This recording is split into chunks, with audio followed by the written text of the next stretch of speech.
ਤੇਰੀਆਂ ਦਿਖਾਉਣ ਲੱਗ ਪਏ ਮਹਿੰਗੇ ਮਹਿੰਗੇ ਕੱਪੜੇ ਜੇ ਪਾਉਣ ਲੱਗ ਪਏ ਮਹਿੰਗੀਆਂ ਕਾਰਾਂ ਦੇ ਵਿੱਚ ਆਉਣ ਲੱਗ ਪਏ ਪੁੱਛਦੇ ਆ ਸਾਰੇ ਮੁੰਡੇ ਕੀ ਕਰਦੇ Hi, time to cut the nonsense. Let's talk MindSense. I'm your host, Meena J. मन की बातें तो होती रहेंगी. Keep watching MindSense. मैं हूँ आपकी host, Sarita Chand. And today in the studio joining us is Master Gaines. Welcome. Welcome, Master Gaines. Thank you, ladies, for having me here. Master G. Master G. What is your real name? My name is Amardeep Singh Dosanjh, Amar Dosanjh. Oh, okay. And my friends, family, and my members call me Master Gaines. Master Gaines. Yeah. So to begin with, Billa, just tell us a little bit about yourself, where you're from, where you grew up. Well, I grew up in a small town. It's like a pind, and the name is Williams Lake. I'm sure you've all heard of it. Yes. And it's about 6 hours away from Vancouver, and it's a very tight-knit community. Where when I grew up, there was about 200 families, Punjabi. Back then, there was 2 gurdwaras. Of course, every place has to have 2 gurdwaras, right? You know, 2 separate belief systems. But it was nice growing up there because everything was just like a family setting. Everybody knew everything. In the younger ages, that was a good thing. But as you're growing up, it's not such a good thing. Right? Yes, the whole community knowing what you have to. Exactly. There's a lot of pros and cons to that kind of upbringing. Yeah. And do you have siblings? Yeah, I have a brother. His name is Amrit Dosanjh, and he's 4 years younger than me. Okay. And then, so you grew up in Williams Lake. You went to school? Yeah, I went to school in Williams Lake up until grade 11, and I grew up there.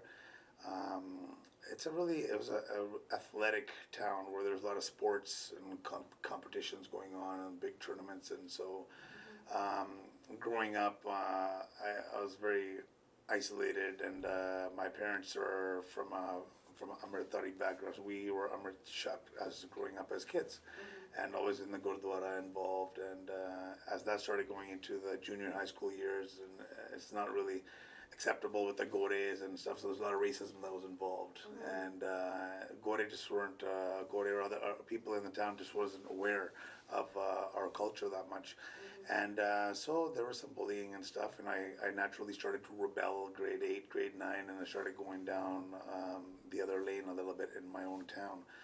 And therefore the reputation started in a small town. Everybody knows everything, and there's some masala on every kind of news, and they want to, one thing leads to the next, and it just became a very uncomfortable situation.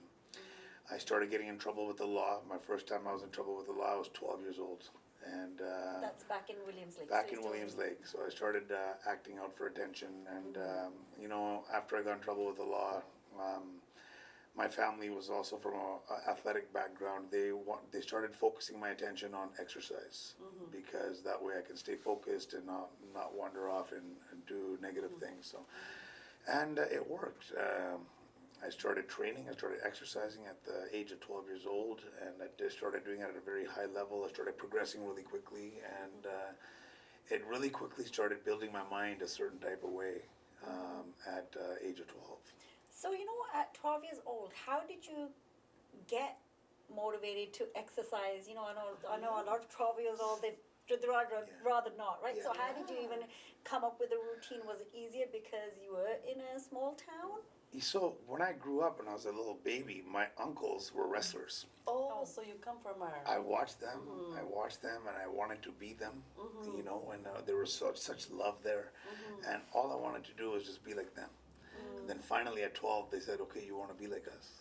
Then this is what we have to do." So were they involved in your life at that time? They were. They good. were very much so. And that if they weren't at that time, I wouldn't be here with you guys today. And we'll get on with that story in a little bit here. But now.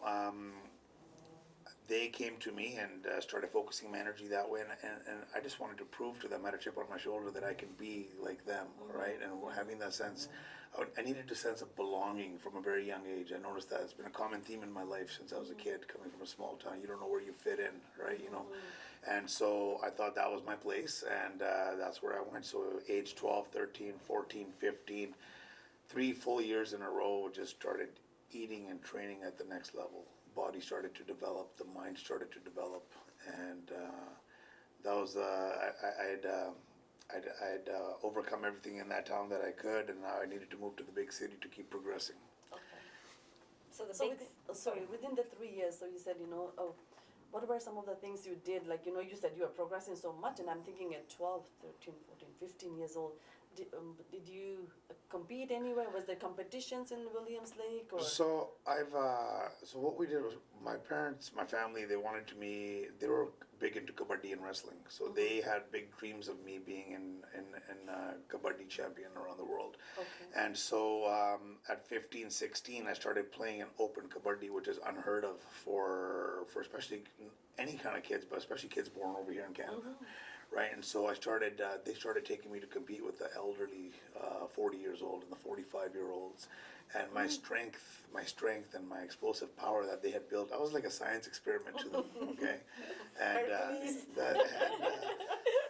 it was good. It made me feel good as a young person, like a person who didn't belong, a person who got bullied. Now all of a sudden you're strong, and people are looking at you with respect. It was something that I had accomplished at a young age, and so it started building my mindset. Also a little bit building my ego a bit, right, at a young age, right. Some false pride was in there as well. But we always knew that the end result had to come to Surrey because this is the land of the opportunity. Williams Lake can only do so much there, right?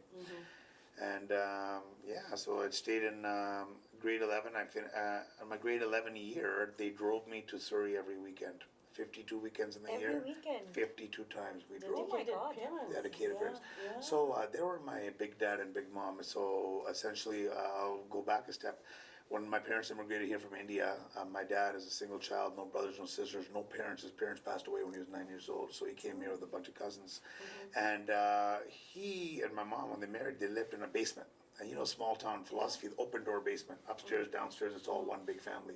There was no blood relation there, okay, but zero blood relation, but it was a family, okay? And the upstairs people, I called them Big Mom and Big Dad, which were essentially my grandparents, because I never had grandparents, right? And their kids were the wrestlers. Their kids, okay, that was the family. And inspiring. yeah, and there's, like I said, there's a lot of good things with that as well. There's so much love. There's love from downstairs, there's love from upstairs, there's love from my chachas, there's love from my puas, there's unlimited love. Which is kind of hard to find nowadays.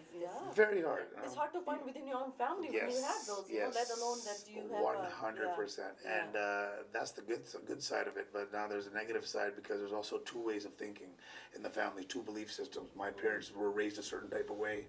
They were raised a certain type of way. Now who's right? Right? You know what I mean? Who do you listen to? Right? And the elderly are conflicting with the younger parents, right? So now it's like growing up, you're kind of confused a little bit, right? And that confusion always made me felt kind of I was out of place, right? Where do I fit in? Where do I belong? How do I choose? That's where right. To fit? Yeah. And so at 12 years old, when my big dad and big mom intervened, imagine how my parents felt that, oh, we can't handle our own son. Now they have to come in and intervene. So there's you got to look at everybody's perspective here, Of course, yeah. right? And so I was lucky. I had two sets of guidance, two sets of family, a big family, and lots of love. And the younger years, it really gave me what I wanted and what I needed. So you're coming to Surrey every weekend for 52 weeks. Yeah.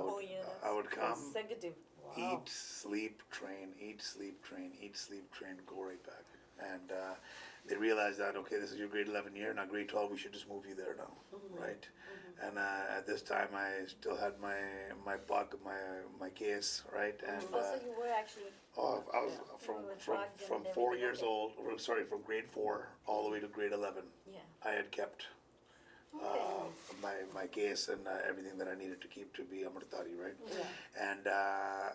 And I mean, growing up, and even when I was Amrit, I went all in. I won tabla competitions. I won Vajja competitions. I won turban tying competitions. Because I always wanted to do everything at the top level, right? And so, and again, to fit in, to belong, right? And so, and I got my belonging there too. And but like I said, when I went to junior high, I started getting picked on and bullied, and it just kind of naturally turned me. I wasn't strong enough to hold my ground, right? So I naturally went to the other side where I would start getting some more attention, right?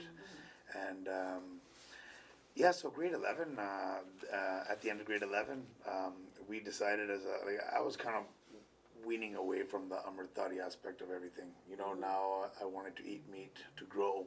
Or that was the thing back then. You have to eat lots of meat to grow muscles, and which today's science is now backwards. Vegetarian is a better option than eating all the contaminated meats. But back in those days, थोड़े अनपढ़ होंदे सीगे लोकी, right? And इतनी awareness है नहीं सीगी, so meat दे पतीले खाई जाने, right? You know, so that's kind of what my future was looking like. So when I started eating meat, I was like, okay, chal hun baal bhi katne paine hain. So I told my parents, they weren't happy, right? And let me tell you a story. My parents were not Amrishak. Me and my brother became Amrishak because we were at a Gurdwara in Williams Lake, and Ranswai Kirtan Sega. You guys familiar with the Ranswai Kirtan? It's an overnight Kirtan for all night long till the morning. I went to sleep and I woke up in the maybe 4 or 5 o'clock in the morning, and I said, "Main Amrit Chakanaya, main Amrit Chakanaya." So it was your decision? My decision, my decision. So I woke up, and half of my family is like, "Mere hogi babe." Yes, go ahead. Right, and half of my family is like, "You're crazy." and but again, when I wanted something, I wanted something, right? And so right then and there, we made the decision that next month was Vaisakhi, Mela here in Vancouver, that we're going to go get Amrishak. So me and my brother, we became Amrishak. That day, my parents stopped eating meat. That very day. They did, फिर उस वेले they stopped. पर अमृत नहीं छकिया, break पूरा साल लंघ गया, फिर उन्होंने अमृत छकिया. पहले उन्होंने बाल रखना पे. That very day. That very day. Wow. Okay, so now can you imagine at 11, at grade 11, and when I went to them, my bal katne hain. Yeah. Right? And they're like heartbroken because we're the ones who got them on this side, right? And so that was also something I had to go through at that time. And I'm not the only one. There's many people who keep their hair from when they're kids and they decide to cut it off. And we all go through this guilt, the guilt and the pressure from home, right? You know, and that can be very damaging in many ways, right? But I made the choice to do it, and I made the choice to get in, and I made the choice to get out myself. So, you know, it's kind of a unique story there, right? So came to Surrey, no more pug. I'm eating meat, and So you at Williams Lake Day, you had cut your hair before you come moving here. the day I You had moved done- here, the day I moved It was here, your new yes, I transformation, couldn't do the it in way front of you my moved here. parents. I couldn't do it in front of my parents. I had to leave.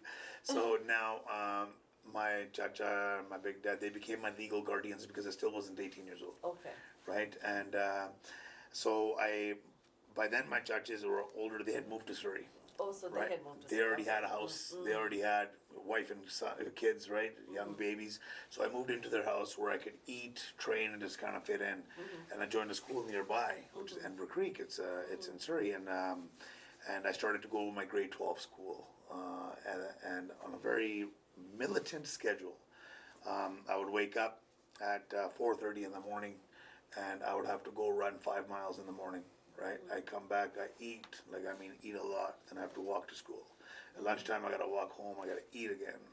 I gotta walk back to school.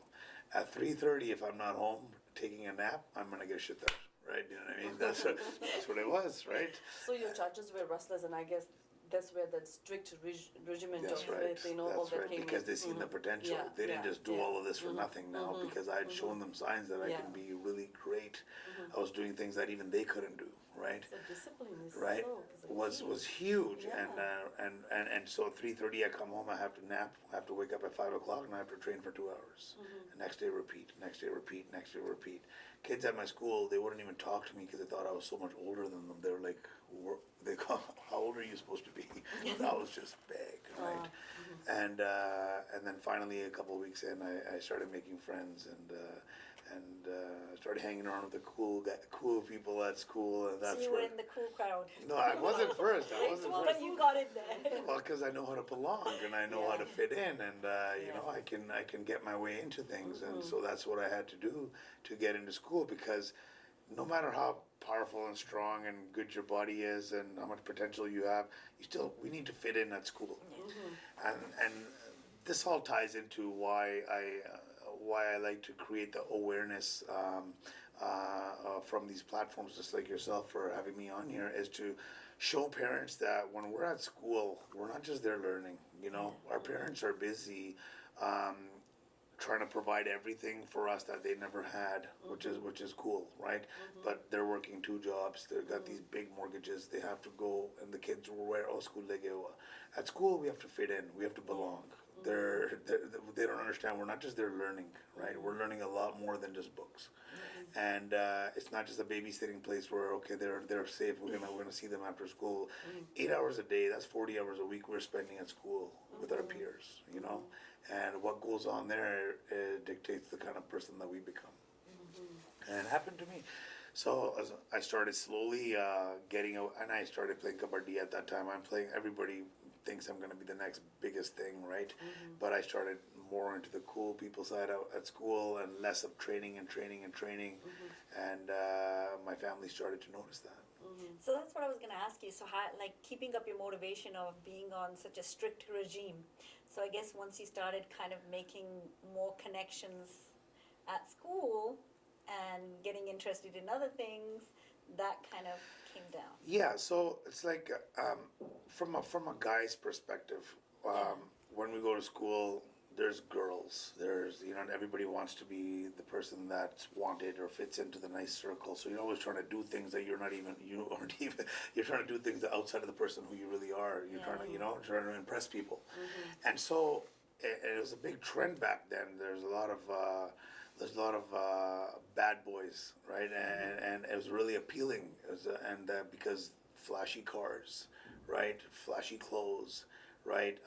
Woman, right? Everything, all of that starts becoming appealing to a guy, and it did for me, right? And so I'm like, I wanted to do what they were doing naturally.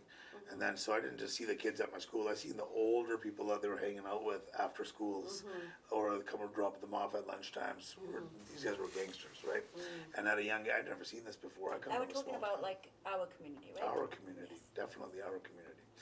And I come from a small town, so I'd never seen anything like this before, right? And so naturally, it appealed to me more than what was going on at home.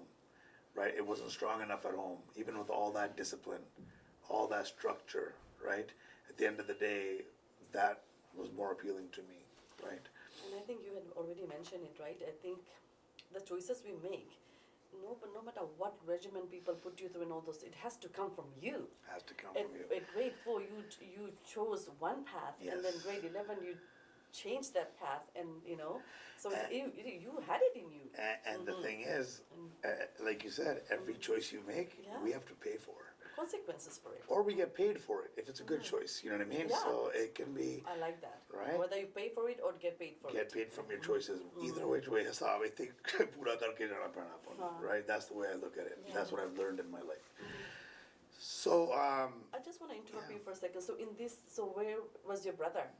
my brother was still at home with Williams Lake. Okay.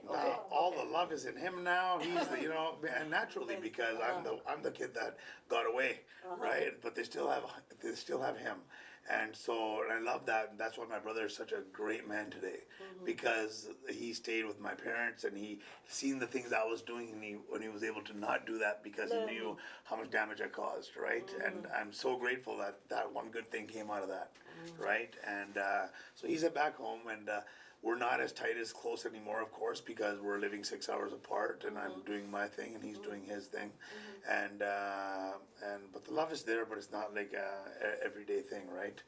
And so that's what happened with him, and so made some choices there, and as my involvement with people started going a little bit up, my exercise started going a little bit down, and my family started to notice it.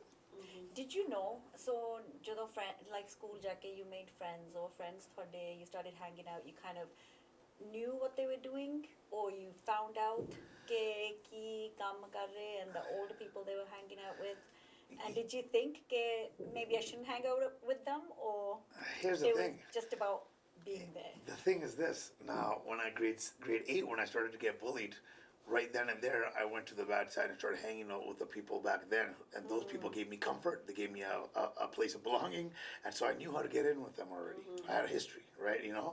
And so when my parents started rebelling to me, you're not exercising as much, you're not getting stronger as much, why are you coming home late from school, right? And all these kind of things. Now I'm starting to get pushed away from them, but I got these people at school who are loving me now. They're respecting me now. They're looking at me like I'm just, you know what I mean? I'm some different type of human being, which I was. And so that gave me popularity, gave me respect, and that was more powerful than what was going on at home.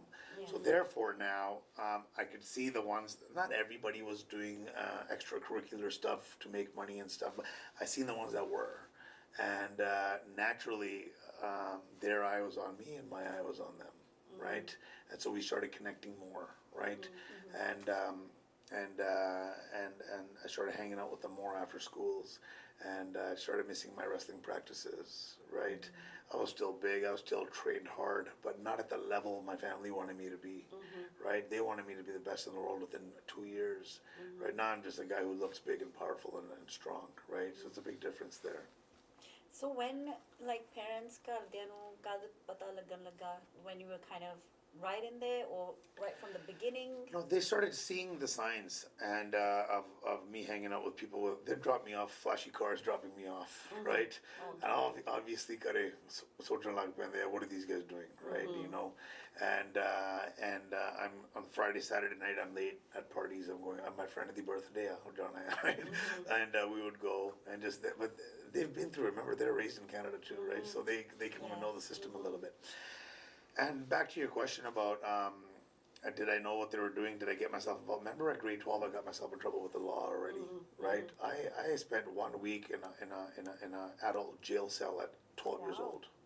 1 week, not allowed anywhere, because in our small town there wasn't a jail for kids. It was adult one jail. Pinjara, one cage. I spent 7 straight days in there at 12 years old. That's when my family came and started getting me to train. So I had already been through all that as a kid. So when I'm coming here, I have the kids that are doing, they haven't been through that yet, right?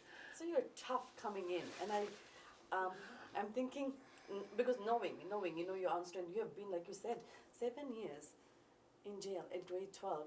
7 days, yeah. 7 days. Yeah. Sorry. You know what to expect. Yeah, I do. And you know what? That's what gave me the toughness to come into a big town like Surrey. Yeah. And this is where the big boys play, right? You know, this is Surrey. And, you know, I was able to just easily move myself around and manipulate my way into what I needed to do and establish myself really quickly. What was the motive? Like, what was your goal at that point? You know, you're in grade 12. What is your thinking? That I want to make money, I want to be popular. What was the actual... To fit in and to belong, to have my own place, right? I wanted to have my own establishment of who I am as my reputation, right? It wasn't the money. That money is just an illusion that we all chase, right? I think say such a, you know, if I can sum it, you know, when we're looking to create our own identity. That's right. You know, you go to a place where there is acceptance, not rejection. That's right. So, you know, when we are doing wrong things, we go home, we get rejected. We go to families, we get rejected. But we go to the opposite side, that's where we get acceptance. Of course. And that's, and let's touch a little bit on that. And today people think that kids in our culture, we join gangs because we want to make money. No, it's for that reason right there. Acceptance. Oh, that gives me cringe, you know. Okay, because at home, there's a gap between the parents and the kids because they start rebelling and fighting with each other because the communication's not there. Okay, and so what happens, just like you said, we move away from that and we go to a place that's accepting us for who we are. All we're looking for is a pat on the back, good job. You know, we're not getting it from home now, right? So what are we gonna do? We're gonna go find it. If we don't have a daddy at home who's active in our life, we're gonna go find a daddy on the street, okay, who's gonna say good boy, good son. That's all we want at the beginning, Whether right? you're doing the right or the wrong, Doesn't you just matter. want somebody to Doesn't say, you know, matter. good job. And you I know, had it in I'm proud of you. I had it in the exercise first. I earned it in the exercise when they said, good, but tu ban jana kos. Tenu bana ke rehna si. You're going to be number one. That was my motivation. So I'm okay. But I got away from that, and there was a more powerful motive that pulled me in and gave me my acceptance. Because in this game, in the game that I was trying to get into, being strong and big and muscle is an asset. You stand out. You're very one of a few, right? So I had that already. So You're not ordinary, you're extraordinary. So that's what it was then, right? So it worked in my favor in many ways, right? But in the end of the day, it also took me down the wrong path, right? And so my parents, my family at home started seeing me going down the wrong path, and they weren't going to condone it. I was 17, and this is where it gets sad. I was 17. I had a grad. You know, we all like a graduation, John, wherever, Whistler, wherever it is, get a limo, you go with your dates. I had it booked, and my family was like, "You're not going. If you're going, we're putting your stuff outside. Do not ever come inside again." And I went, and I had a girlfriend at that time, and we had a date, we had an arrangement, so I wasn't gonna bail on that. And when I came back, all my stuff was outside. So they actually followed through, which is good. Everything was outside. It was good, but here's the thing: from that moment, I was 17. You rebel more. Now I got something to prove to myself, to the other people, right? And I'm only 17. Remember that. And my real parents are 6 hours away. So my legal guardians now have put me on the street. I mean, I don't blame them.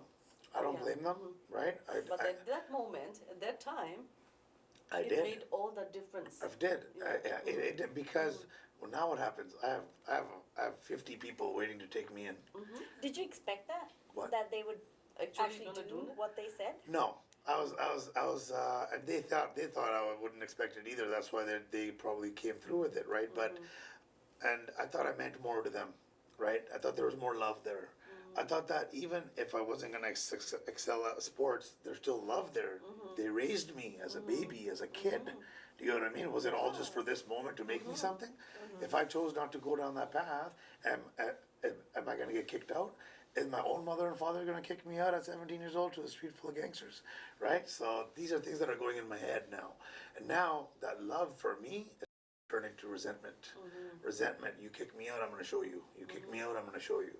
And I'm going to have a better life. of now. course, chip on my shoulder, Yeah. right? So that chip on your shoulder can be a very good thing because if we use and harness our energy, we can do anything we want. Exactly. Right, and that's what I did. That chip on my shoulder has saved me and helped me all throughout my life, right? And well, long story short, and I started going down that path, and within a year, I got a charge, and.